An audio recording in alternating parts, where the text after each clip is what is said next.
arvan, et minu esimene mälestus on see Paulike presidenti kohvi.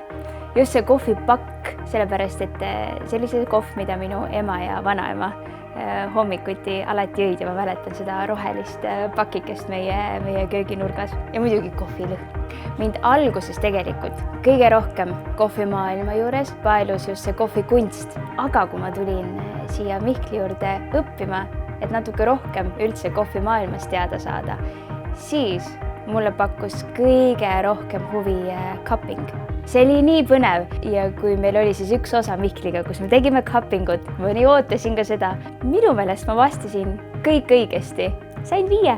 See oli päris tore tunne ja see oli tõesti üks kõige põnevamaid osi, mis me tegime.